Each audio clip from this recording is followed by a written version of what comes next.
.iso gitu ya. Jadi nanti ketika udah di-download, saya pernah download nggak di sini ya? Lupa saya. Coba saya lihat.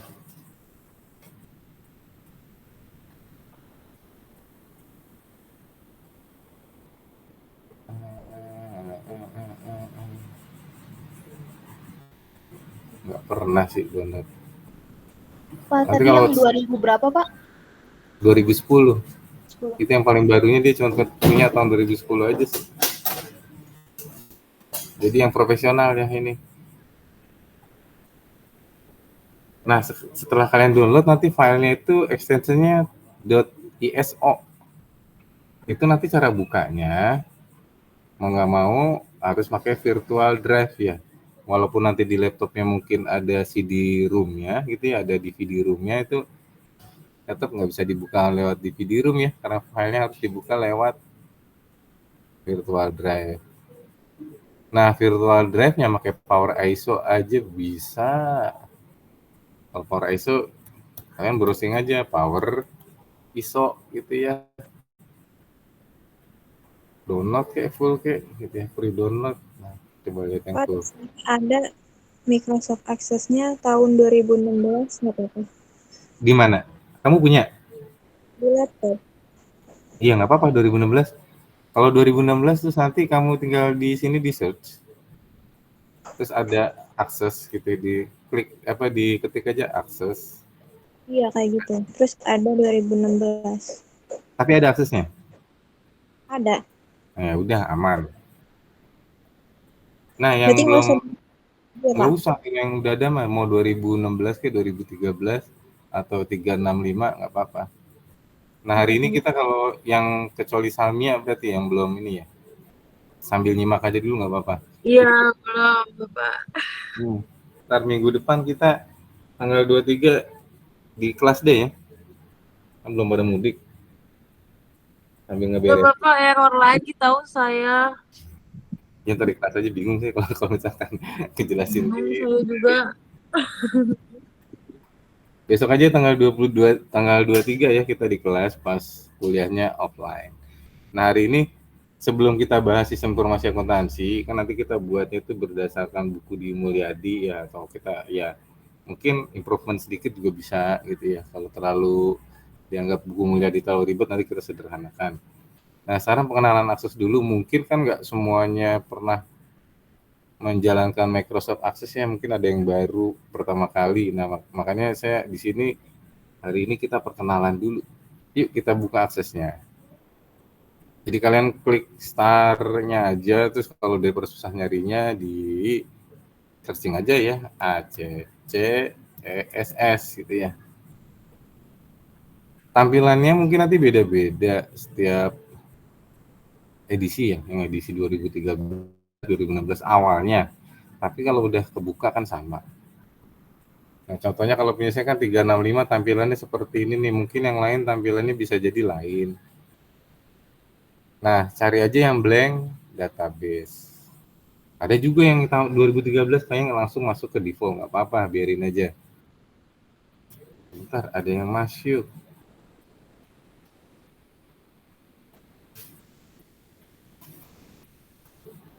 Nah, balik lagi ya ke sini.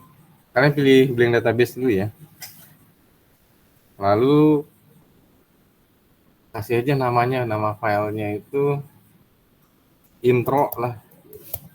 Intro, kita baru perkenalan dulu, introduction gitu ya. Intro. Lalu create. Atau yang 2013 biasanya tampilannya langsung already exist, replace is ya, nggak apa-apa di replace aja. Nah, atau yang 2013 itu bisa langsung ke sini, nggak apa-apa, langsung ke sini. Terus kalau udah masuk ke sini biar ke save gitu ya, klik kontrol tahan S gitu ya, jadi disimpan. Nah, tabel yang pertama kita nanti ini perkenalannya pakai data mahasiswa aja, kita bikin database mahasiswa. Jadi tabel yang pertama kita kasih nama, caranya gini ya, ulangi. CTRL-nya ditahan, S atau di saving ya. Kayaknya udah pernah tahu dia harusnya. Ctrl S gitu ya. Ctrl plus S di saving. Tabel pertama itu namanya data mahasiswa. Kelihatan nggak tulisannya? Saya nggak kelihatan sebenarnya. Memang kecemete. Bener ya, data mahasiswa. Kalau udah disimpan. Nah, kita punya satu database-nya namanya data mahasiswa. Kan bedanya kalau di Excel kita itu kan bentuknya spreadsheet. Jadi udah lembar kerja, kita tinggal bikin di sana. Kalau di Access itu kita sediakan spreadsheet-nya, kita desain dulu spreadsheet-nya seperti apa. Jadi efektivitasnya itu lebih baik ya. Jadi kita nggak melot data yang nggak kita perlukan. Jadi ya kita hanya nanti memanggil data yang diperlukan aja. Itu makanya kenapa Access lebih ringan, jauh lebih ringan ketimbang Excel gitu ya. Nah, di sini kita udah punya contohnya tabel data mahasiswa. Diklik kanan ya, di header-nya ini, yang tulisan data mahasiswanya diklik kanan. Terus pilih design view. Nah, nanti kita mendesain dulu di sini. Jadi kalau default-nya tadi kan ada ID gitu ya, ada kolom ID dengan primary key. Dengan data type-nya auto number. Nah, ini kita rubah. Coba kita membuat database mahasiswa. Itu kita primary key-nya atau kode uniknya itu NIM aja, NIM. Nah, fungsi primary key yang ada di sebelah kiri ini ada gambar kuncinya ini. Kan kalau diklik kanan bisa Anda hilangkan. Klik kanan, primary key-nya dihilangkan. Nah, kalau dihilangkan, itu resikonya nanti datanya bisa terduplikasi. Bisa jadi nanti ada NIM yang sama. Kan kalau sebuah database itu perlu kode atau identitas unik yang nggak punya dimiliki. Yang namanya unik itu kan nggak dimiliki sama database yang lain ya. Nah, kalau nama mungkin kan sama. Tapi kita mungkin cari yang kemungkinannya itu jangan sama gitu ya. NIM aja kita kasih primary key. Jadi diklik kanan, terus klik primary key. Jadi nanti data buat NIM itu nggak bisa ada yang sama. Kalau ada yang sama akan ditolak sama sistem, gitu ya. Jadi NIM Anda itu nggak ada yang sama seperti itu.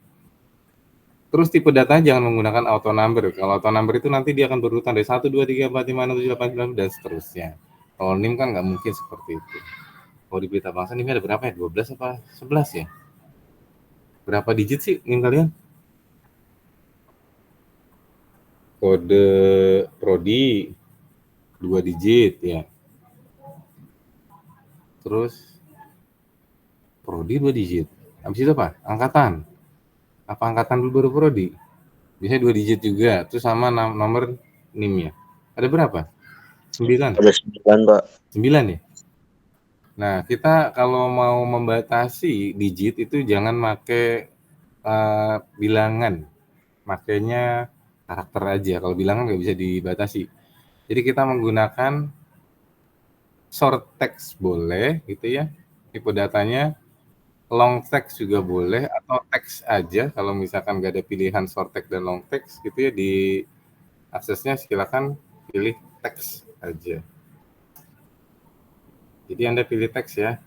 Jadi kita bisa batasi nanti karakter yang diizinkan untuk di entry.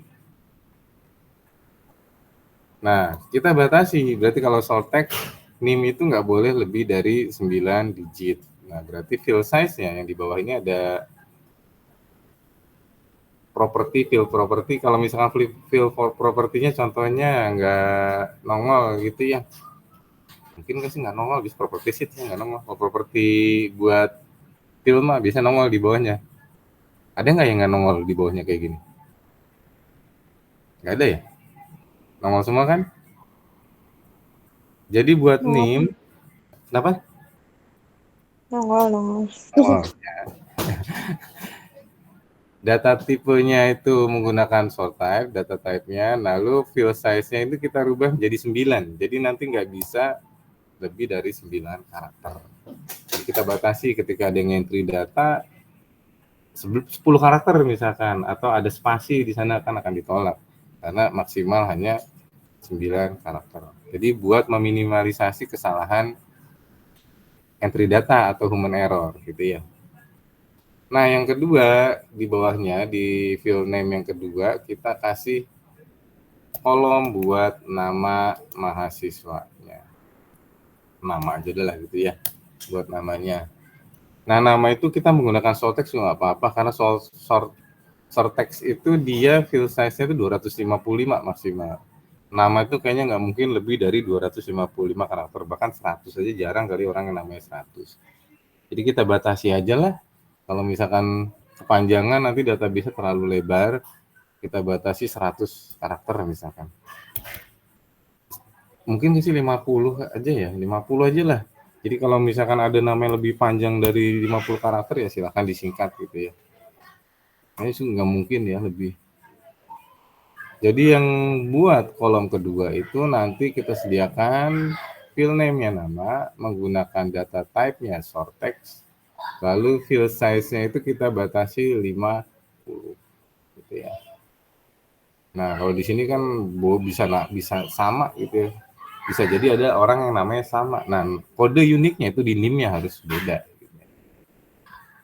Selanjutnya tempat lahir. Tempat lahir. Atau kota lahir ya. Tempat lahir. Nah, kita menggunakan teks lagi aja. Kalau kota kayaknya kita batasin 30 cukup ya. Nggak ada deh kota yang lebih panjang dari 30 karakter kayaknya. Ya mungkin ada kali ya, tapi ntar disingkat aja kalau ada. Jadi untuk tempat lahir itu field size-nya 30 ya buat menggunakan short text. Kenapa tempat itu nggak digabung dengan tanggal lahir? Nggak apa-apa sih tempat dan tanggal lahir, cuma nanti kita karakternya akan terlalu luas gitu karena isinya nanti ada nama tempat atau kota, ada sebuah waktu, tanggal, kapan lahirnya. Nah, biasanya kalau tercampur gini, resiko kesalahan pengetikan tinggi. Makanya ini dihindari, kita mendingan pisahin. Tempat lahir, lalu dengan tanggal lahir, berarti di bawahnya tanggal lahir.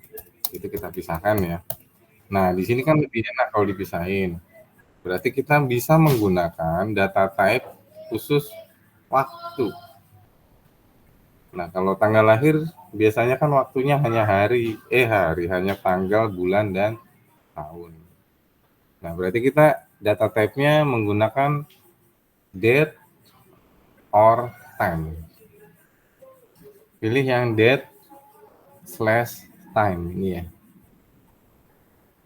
Nah, yang date/time data type-nya kita lihat di bawah. Untuk field property-nya formatnya kita nggak usah menggunakan waktu, tapi menggunakan date aja. Cuman perlu diingat ya, kalau menggunakan short date itu sangat berisiko ketika nanti pemahaman orang-orang beda. Kalau dalam English itu biasanya bulan dulu baru tanggal, dalam bahasa Indonesia tanggal itu baru di awal baru bulan gitu ya. Makanya lebih aman ya kita menggunakan medium date. Jadi clear. Di sini pakai medium date itu kan ada tanggal dulu, mau in English kayak mau in Indonesia pasti tanggal dulu baru bulannya 3 digit dan tahunnya 2 digit gitu ya. Jadi menggunakan medium date aja lebih amannya. Nah, udah segini aja dulu namanya baru latihan ya.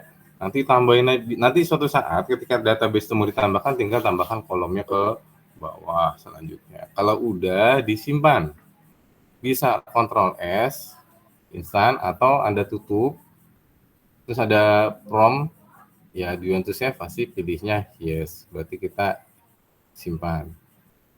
Nah, kita udah punya satu database, itu database data mahasiswa.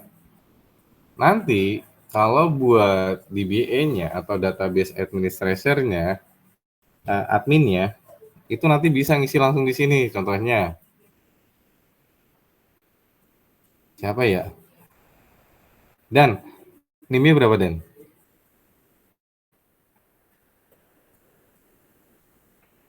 Halo, Dani. Kayak ada tadi orangnya. Salmia dah. Salmia, NIM-nya berapa? 22, 23, Uh-uh. 114. 114 gini ya. Iya. Nah, kalau mau saya tambahkan 114 kan nggak bisa tuh, nggak bisa di-entry lagi karena memang kita batasi 9. Jadi ini minimalisasikan kesalahan entry data.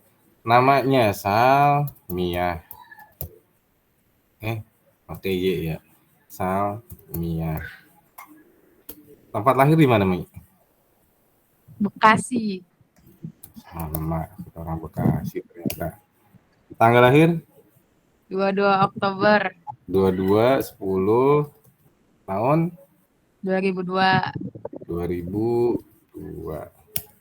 Nah, ini nanti hanya bisa di-entry sama database administrator. Kalau misalnya kita nanti pakai staff entry data, jangan diperbolehkan ke sini ya. Makanya namanya Microsoft Access. Jadi aksesnya kita bisa batasi. Jadi ini bisa kita tutup ya. Kita nanti sediakan formulir buat entry data si data entry-nya gitu ya, si staff data entry-nya.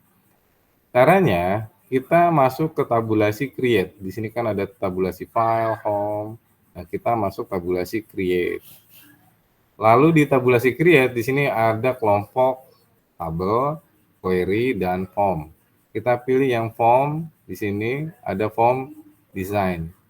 Jadi pilih yang form design. Silahkan diklik. Nah, kita masuk ke halaman mendesain formulir.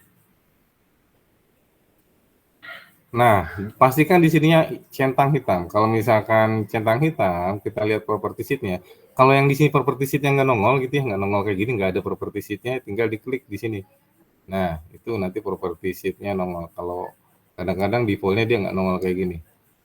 Ah iya, malah ditutup ulangi. Create, on, design. Nah, kalau property sheet-nya nggak ada, ingat ya, tampilkan ini caranya diklik yang sebelah kanan property sheet. Nah, pastikan hitam. Kalau di sini hitam, di sini nanti tulisannya selection type-nya buat form atau di sininya buat form. Kalau pindah ke sini, nah dia kan propertinya buat si detail. Jadi ini buat detail. Kalau mau kembali berarti diklik sampai ada tanda hitamnya kayak gini nih. Klik. Nah, itu property sheet-nya ini buat form. Kembali ke sini ya, lihat di property sheet yang paling atas. Tampilin all aja, all, terus kita lihat yang paling atas, metokin ini paling ke atas. Ada di data sih juga paling atas, tapi kita tampilkan semua aja all. Yang paling atas itu udah namanya record search. Nah, karena kita membuat formulir ini buat mengisi database data mahasiswa, nah record search-nya itu di segitiga paling kanan, diklik. Ya kita baru punya satu sih, jadi di sini pilihannya cuma ada database mahasiswa. Kita pilih data mahasiswa. Jadi nanti formulir ini buat entrian data mahasiswa. Jadi record search-nya kita pilih data mahasiswa. Selanjutnya, ini biar seragam aja ya, kita biar sama-sama seragam tampilannya selalu. Ketika membuat formulir, di sini ada record selector. Record selector ini tadinya kan yes default-nya, kita jadikan no. Sama yang di bawahnya nih, ada navigation button. Navigation button ntar ada tombol kecil-kecil itu nggak enak. Apalagi laptopnya cuma laptop 10 in kayak punya saya, nggak bisa dipakai. Makanya navigation buttonnya ini dijadikan no. Jadi ada dua yang kita rubah propertinya. Record selector jadikan no. Navigation button jadikan no. Kan default-nya tadinya yes ya, jadikan no. Udah itu aja. Kita kembali ke sini. Jadi record search-nya kita udah tetapkan data mahasiswa. Selanjutnya kita tampilkan ada field apa aja di data mahasiswa itu ya tabelnya. Nah, kita klik yang add existing field. Nah, jadi di sini field yang tersedia di data mahasiswa itu ada name, nama, tanggal lahir, dan seterusnya. Kalau mau dimasukkan ke kanan bisa di drag and drop. Diklik kiri, di bawah segeret ke sini. Satu-satu kayak gini contohnya. Atau bisa juga Anda klik dua kali di sini, klik dua kali, klik dua kali, klik dua kali. Nah, itu juga bisa. Atau mau sekaligus, berarti diklik yang paling atas, shift di keyboard ditahan, shift yang paling bawah, terus di drag and drop. Gini ya. Nah, terserah tekniknya mau kayak mana. Nah, kita masukkan semuanya. Jadi nanti kita mau entry data ini semuanya. Nah, nama mungkin lebih panjang ya. Space-nya, tempat lahir mungkin segitu cukup, tanggal lahir juga cukup. Selanjutnya, nanti tampilannya seperti apa? Tampilannya, kalau mau lihat tampilannya seperti apa, diklik kanan di header form 1 ini ya. Nah, klik kanan, terus form view. Jadi nanti tampilannya akan seperti ini gitu. Entry datanya. Cuma kan nggak ada tombol-tombolnya, nanti kita buat tombol-tombolnya. Nah, di sini kita mau buat tombol-tombol buttonnya ya, buat ngeklik save, next, dan sebagainya. Kita kembali ke desain.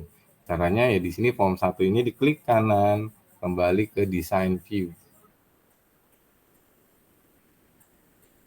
Nah, ini belum disimpan, ingat.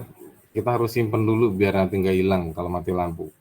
Berarti Ctrl S. Ctrl ditahan, S. Nah, nama formnya ini entry data mahasiswa gitu ya, entry data mahasiswa. Kalau sudah oke. Jadi kita kasih nama entry data mahasiswa. Kalau sudah, selanjutnya kita mau bikin tombol buat nge-save, next, dan seterusnya. Kita maksimalkan aja yang ada di sediakan akses. Jadi akses itu menyediakan wizard-wizard yang mempermudah pembuatan elemen-elemennya. Jadi kalian masuk di sini, kalian di tabulasi file, home, create, extension. Nah, pilih yang form design, di sini form design, pastikan ada di posisi form design, lalu di sini cari yang kalau Anda tahan seperti ini, ditaruh kursornya ada tulisan button.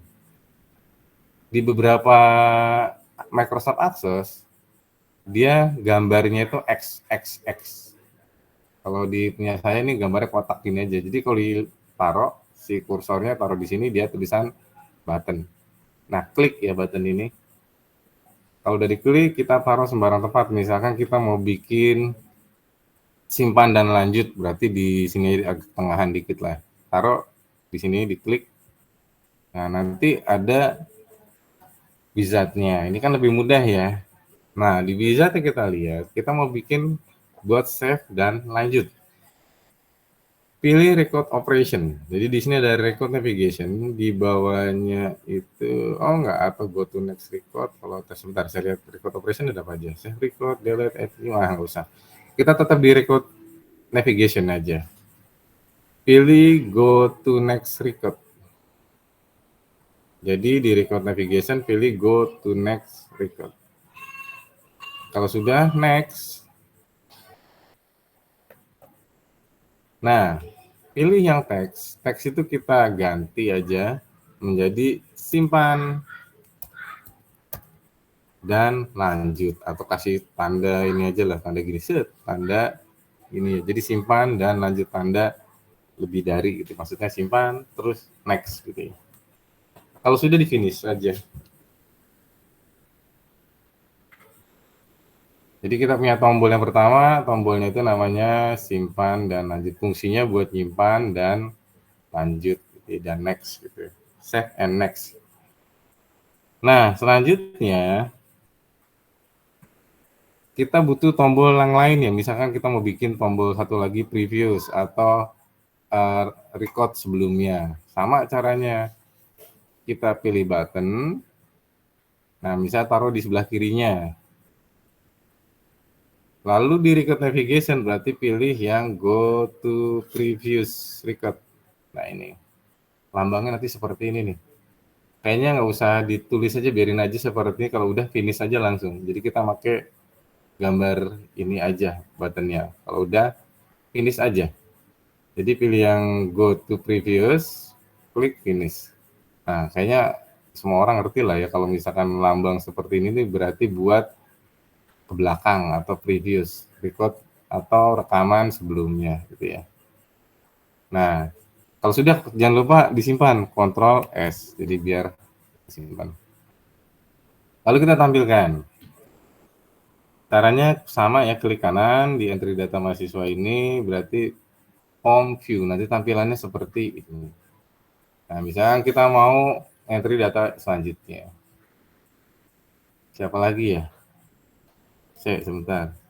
Ada siapa sih di sini? Kamita Nurhayati. NIM-nya berapa Kamita? 2222 Mm-mm. 179. 179. Kamita Nurhayati. Tempat lahir? Bekasi. Bekasi. Tanggal? 5 Maret 2004. 5 Maret 2004 ya, 2004. Masih muda amat, beda banget sama yang sebelumnya. Nah, kalau sudah simpan. Nah, jadi kita baru punya 2 tombol ya. Jadi buat tombol previous gitu ya, sama simpan dan next ini fungsinya hampir sama gitu ya, simpan dan next. Nah, nanti kalau mau bikin tombol next, di sini nanti go to end, terus go to first gitu ya, bikin aja lagi sendiri, nanti dicoba di rumah gitu ya. Yang sama caranya berarti kan klik, contohin satu lagi dah, klik sebelah kiri, terus design view, misalkan mau go to next, berarti klik button, go to next, go to end previous ya, end aja deh. Pilih record navigation yang go to, bukan end istilahnya, last ya, yang terakhir gitu ya, go to last record. Nah, lambangnya seperti ini saya rasa semua orang paham, jadi nggak usah dirubah-rubah, terus finish aja. Nah, berarti ini buat tombol ke data yang paling akhir. Data yang paling awal tinggal bikin 11-nya gitu ya. Nah, kurang lebih nanti cara kerjanya seperti itu. Jadi nanti kita sediakan buat entry data itu sebuah form ya, formulir. Nanti kan dengan sendirinya ketika formulir ini diisi, simpan dulu.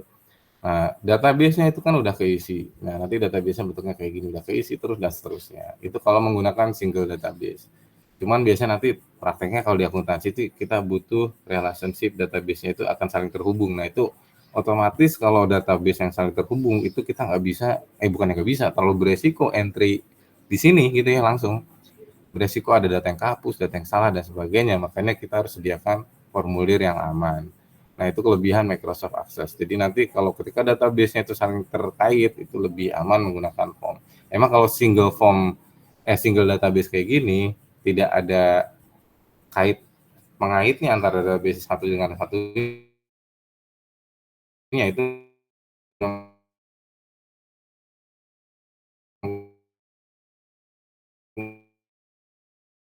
mungkin bukan di database yang tidak terkoneksi. Contohnya ketika penjualan, otomatis database-nya harus terkoneksi dengan bagian penerimaan. Database-nya harus terkoneksi dengan bagian warehouse atau inventory dan seterusnya. Makanya nggak aman kalau harus di entry datanya melalui langsung ke database-nya. Resiko bisa ada yang ke-delete, salah, atau dan sebagainya lah gitu ya. Jadi kita harus sediakan formulir yang aman. Nah, itu makanya kalau ngerjain membuat sistem informasi akuntansi itu ya minimal pakai Access lah, jangan pakai Excel ya. Kalau pakai Excel itu kan spreadsheet, mengerjakan dan di situ ada proses copy paste nanti dan sebagainya. Walaupun menggunakan VLOOKUP atau VLOOKUP, tetap aja nanti ada beberapa summary kan ya. Kalau kita bicara contohnya buku besar itu kan summary, ringkasan, apa ya, bukan ringkasan, comotan, ringkasan ya, rekapitulasi misalkan ambil kasnya doang, cash in dan cash out, lalu ambil piutangnya doang, piutang debit dan piutang kredit. Nah, itu kan direkap, berarti kan ada proses yang namanya copy paste, nggak bisa menggunakan VLOOKUP, walaupun menggunakan VLOOKUP sekalipun nggak bisa gitu ya, harus di copy paste. Nah, yang namanya proses copy paste itu pertama resikonya bisa ada data yang nggak angkut. Kedua, ketika salah satu data di-update, nah berarti ada data yang lain yang nggak ke-update. Contohnya, ketika menjurnal, terus sudah terlanjur diposting ke buku besar, ternyata buku besarnya atau di jurnalnya ada yang diperbaiki nih, kan mau nggak mau harus ingat bahwa buku besarnya juga harus diupdate, kalau enggak ya ntar nggak terupdate. Makanya resiko kayak gitu tuh tinggi. Makanya kalau membangun sistem informasi akuntansi, kalau kita menggunakan komputerisasi ya minimal akses. Jadi kita bisa menggantikan peran manual yang tadinya menggunakan NCR rangkap itu dengan satu aplikasi. Kan kalau cara kerja NCR itu kan kita hanya mengetik atau menulis satu kali ya, misalkan kayak ada check sheet gitu ya. Check sheet itu kan satu kali aja, terus nanti yang di NCR di belakangnya akan tercopy dengan tekanan tulisan yang ada di depannya gitu ya, yang biru, yang hijau dan sebagainya. Itu kan kalau menggunakan Excel kadang-kadang itu nggak tercover, makanya paling nggak kita menggunakan akses. Itulah perkenalan aksesnya dulu. Nah nanti kalau minggu depan diusahakan, mudah-mudahan sih udah beres gitu ya. Jadi kalau udah beres aksesnya pastikan di semua laptopnya ada, enak tuh kita mulai ngeraba-ngeraba yang ada di bukunya Mulyadi gimana kita bikin ke akses gitu ya. Jadi kita bikin komputerisasi kan tuh jelas ya di bukunya Mulyadi fungsinya dilibatkan siapa aja, prosedurnya gimana, dokumen yang dibutuhkan apa aja. Jadi kita bisa buat diagram informasi mengalirnya kemana, dari mana, ke siapa, kemana gitu ya. Dokumen yang diterbitkan apa aja, yang diterima apa aja. Itu kan bisa nanti dibayangin kita bikin di aksesnya.